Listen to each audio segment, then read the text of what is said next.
Hello everyone, my name is Nick Fenter. I'm a mining engineer and I'm the sales director for the US region.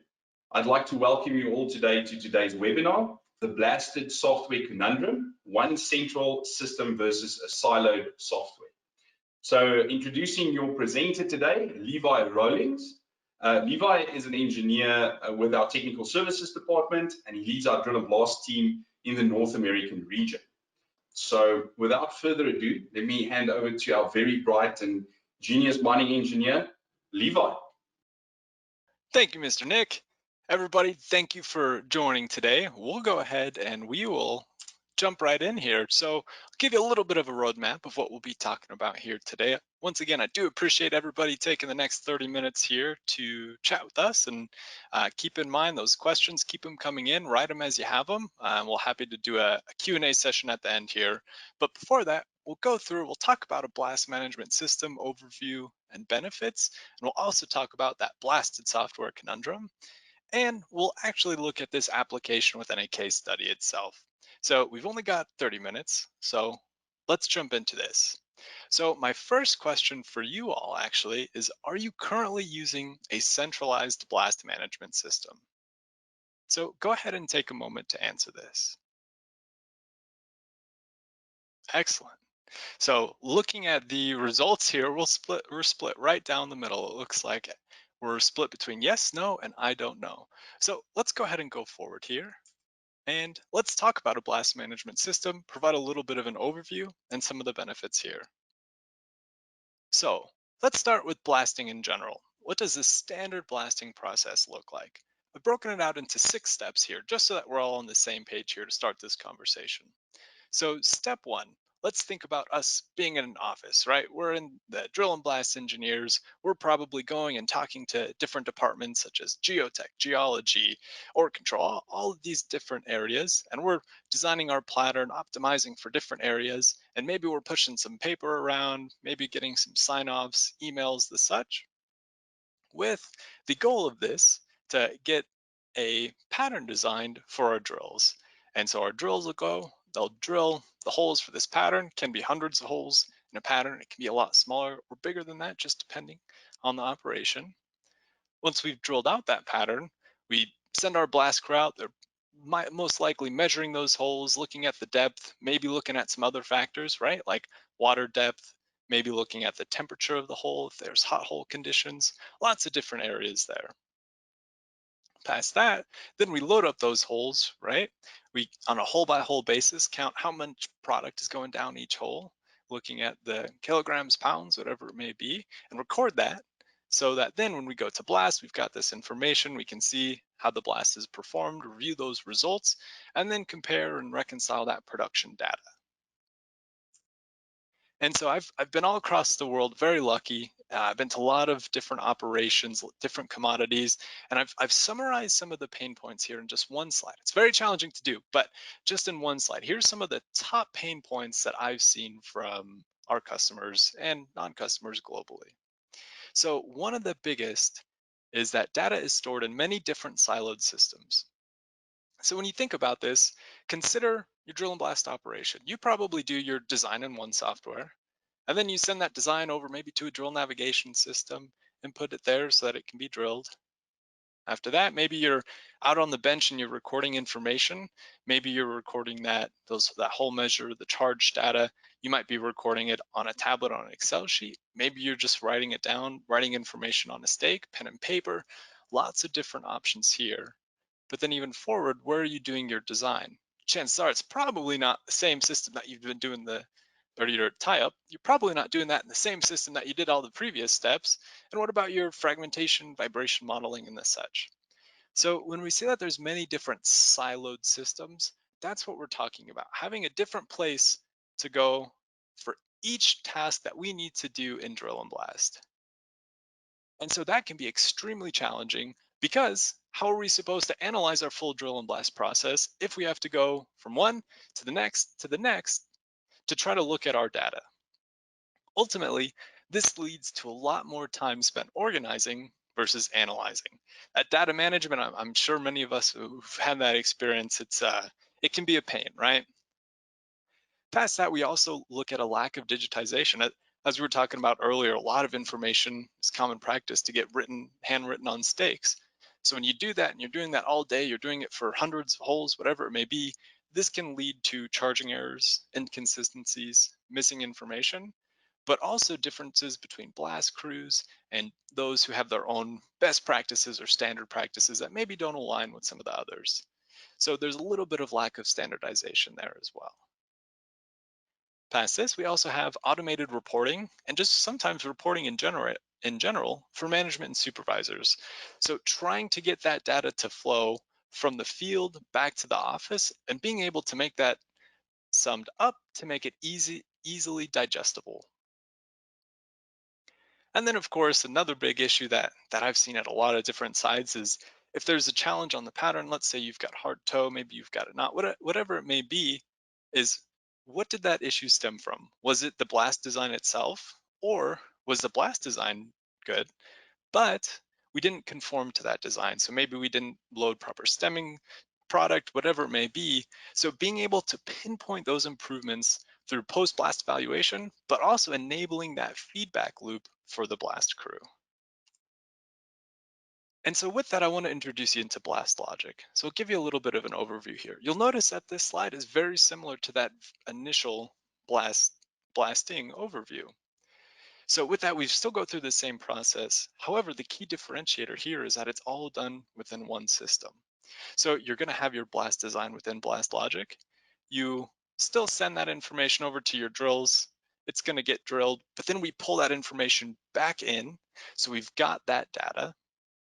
When you're out there measuring holes, when you're loading different charge products, you've got that information recorded and it's sent back so that it's stored in a central place.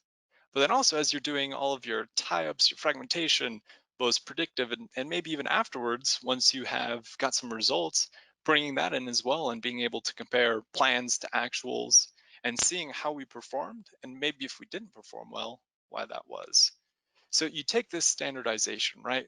Making a standard for our whole drill and blast process. And that allows you to even take this further and you can take this standard, implement it at different operations within your organization. And from there, now you have an apples to apples comparison, as I like to call it, from site to site to site. In the case study that we talked about at the very beginning here, we're actually going to talk about that on a larger scale implementation here. So we'll get to that here in a moment. So when you're looking at a blast management system or BlastLogic, what does it do for you, right? It begins to bring your data to life. And when we talk about bringing data to life, that's enhancing your analytic capabilities. And even just like this visualization that you see here on the screen, it tells a pretty clear picture as to why potentially we may have some hard toe or we have overdig, underdig, these different aspects. Being able to have that actionable at the snap of your fingers is critical. And on top of that, getting this data, a lot of it comes in real time. So being able to pull that data from the drills as it's coming off, but also from the pattern as you're loading the pattern, bringing that charge data in. It's coming in from different sources and it's managing that so that ultimately we're able to track that execution against the design, which leads us to accelerate the process of improvement. And then all while we're doing this, we also understand that you're going to be still plugging and playing different data. There's a lot that goes in and out. So being able to integrate with not only Maptek, but also third-party ecosystems here so that you've got complete access and control of your data, but you have a data management system, a single source of truth that you can always refer back to. You know what happened in the event of an incident or whatever it may be, or just any investigation. You've got that data readily available so that you can take action from there. And so now I'm going to take a little bit deeper of a dive here into some of the different aspects. And so the first that we'll look at is the drilling quality control. So here, we mentioned that we're going to look into your drilling database, right? So we're not replacing your drill navigation system, whatever it may be, but we're simply tapping into that data. But we're not just pulling in that raw data, right? We look at the raw data, but then bring it through and we go through a validation process. So being able to take quality data is critical, because if anyone's ever looked at the raw data of a drill database, it'll make your hair go gray. I have to dye my hair now, you know? So with that, being able to take the good information, bring that out, and really be able to do that for like 95 to 98% of your drilling events, so that only a very small fraction need a human touch or manual touch to see what went on, and then quantify and classify it appropriately. And so because we've got this good data now that's been validated, we can also report, and we can report confidently. So confidently in some cases that even performance scorecards or driller scorecard for some operations have been designed around this reporting. So we can start to look at different things like, how was our collar accuracy? How was what's the distribution of our maybe under drill, over drill, and what's our tolerance there? So being able to apply it to our operation and look at a lot of different aspects that maybe previously we wouldn't be able to. As we move past drilling now into charging, we've got the charge plans and digitization. So bringing all of this information, right? Because we're out on the pattern, we're collecting a lot of data, and this includes that hole depth, water, like I said, hot holes earlier, and also the products. Maybe you went according to the charge plan, maybe you went off. But being able to record all that information, add commentary if necessary, and just show why, if you did vary from plan, why that was, but also have something in the field that you're capturing that data that also allows you to send that information back to the office, so it's not just kept in these paper and unactionable forms. On the tie-up and predictive modeling side, a lot of times I get asked on the blast management side, well, why is this aspect critical? But as we think and we kind of go through this full process, we've got drilling data in, we've got our charge data. Of course, now we're going to do our tie-up, but consider our fragmentation and vibration, for example. How often do we have a look and say, how does my fragmentation compare from the design to what was actually drilled for this pattern? And then take it from there and say what I plan to load versus what was actually loaded. So having the ability to have all this information in one system enhances your ability to track your progress in real time. And if you need to, make corrective action before it's too late, even before a blast has gone off. Or if you have fired that blast, look back and identifying where in that process we got enough variance, let's say, to take us out of our vibration compliance or whatever it may be there. And of course, another aspect of a blast management solution is being able to manage each blast and uh, evaluate those criteria on a blast by blast basis, so that you can look back and say, in the last week, last month, maybe in the last bench, what are my trends? Are we getting better with NOx gas?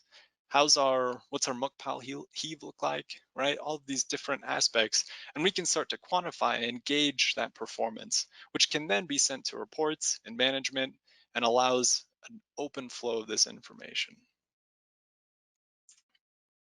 And of course, once again, kind of going along this same theme, when you break down those silos of these different software and you start to have a unified platform, you're able to make these types of correlations. So we can compare a lot of different information quickly and easily to determine and answer questions like, how did water affect this pattern? Well, how does our diggability relate to cost or whatever it may be, maybe energy? So looking at some of these different objects and having that information readily available is incredibly powerful. And not only is there some standard ways that you can look at the data, we also understand at Maptek that every single site has their own criteria. And so we give you the ability to take the data, do whatever formatting you want, play with it, and then make your own custom reports, dashboards, integration points, and the such.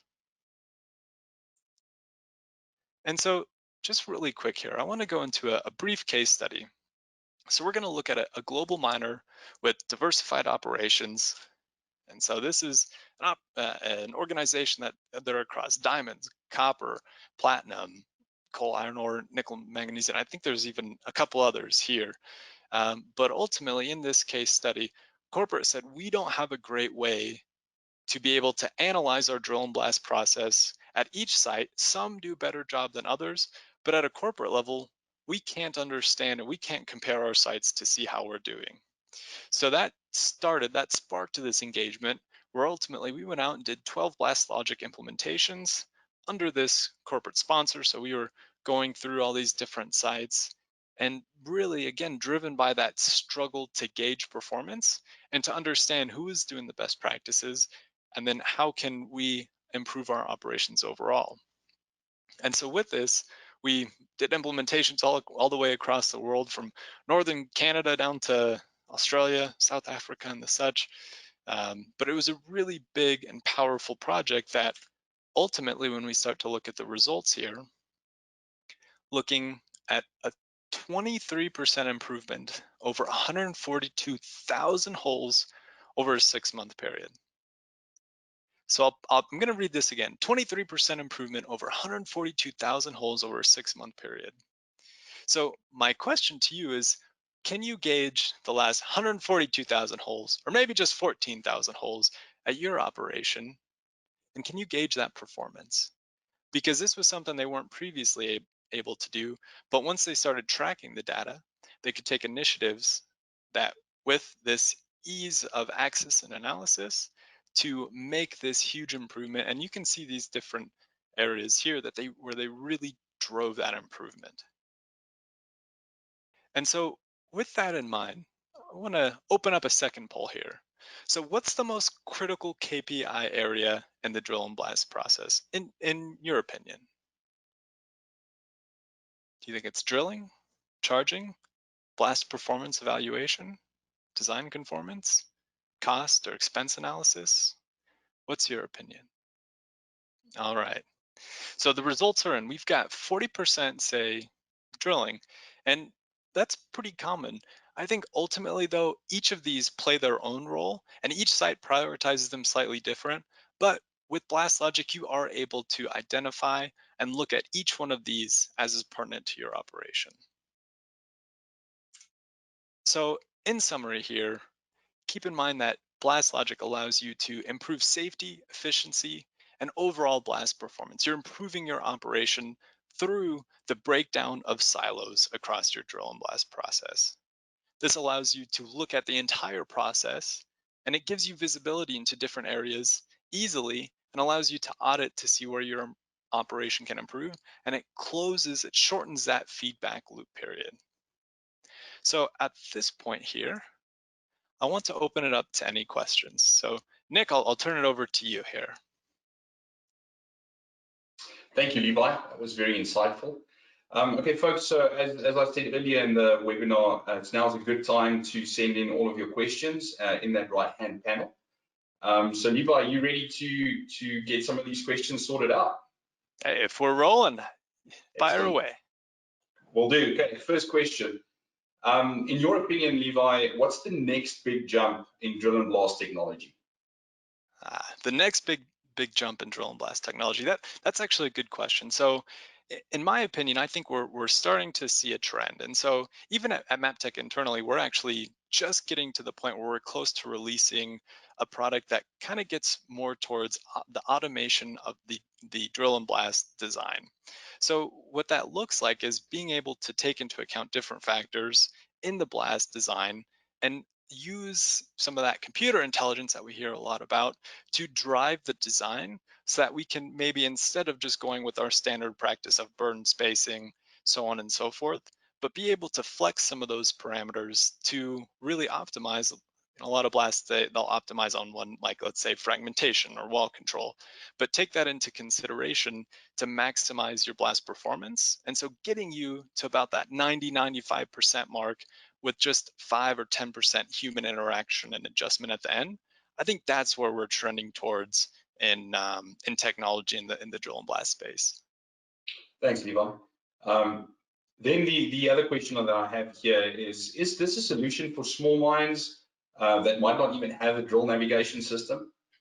Yeah, so small mines, absolutely. This presentation was tailored a little bit towards the larger ones. I would love to talk about each one individually, But on the small mines, absolutely, there's some customization, maybe slightly different workflows, but ultimately you're still going through that drill and blast process.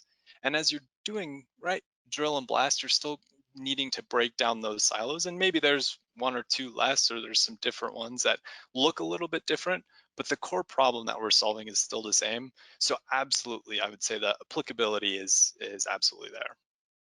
So Levi, during your presentation here, and it's obvious that this segment, drill and blast, is quite complex. So in your opinion, how long does it take to fully implement a blast management solution? And then it's a two-part question. What challenges do you face during that implementation?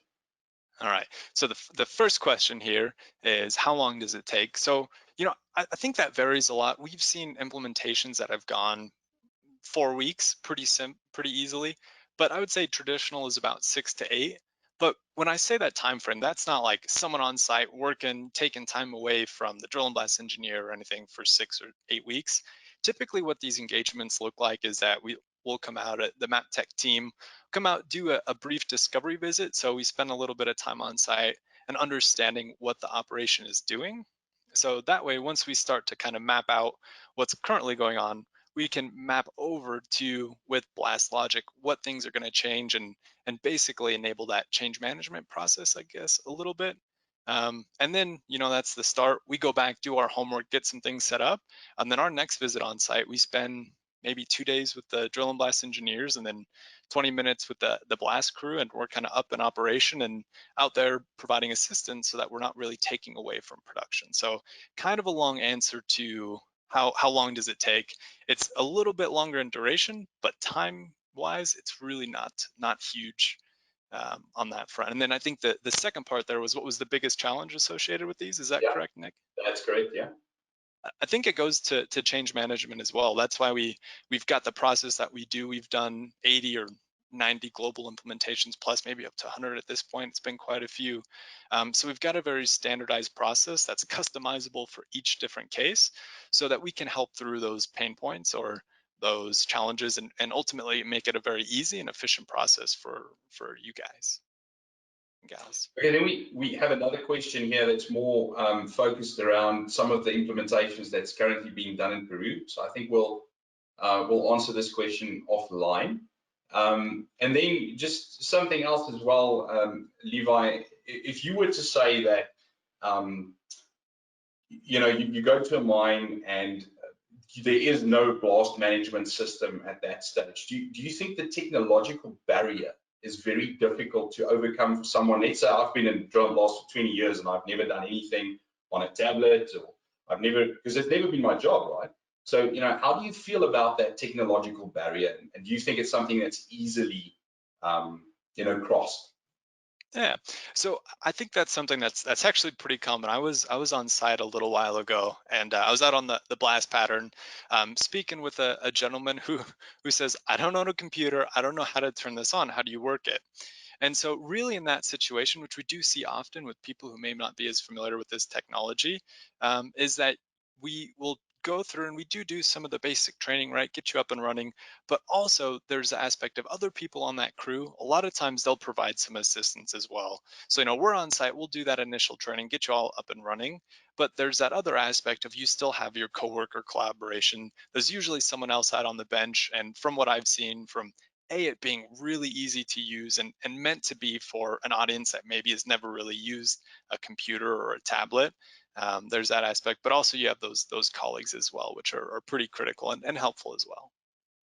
Well, thank you, Levi. It looks like we're getting close to our ending time here, so I think we've finished with the question session. So if you don't mind, thanks for moving on to the next slide. Everybody will see that our contact information is on the slide. So if you've got any further questions that didn't get answered, or something else that you think of, please feel free to use our information and contact us directly.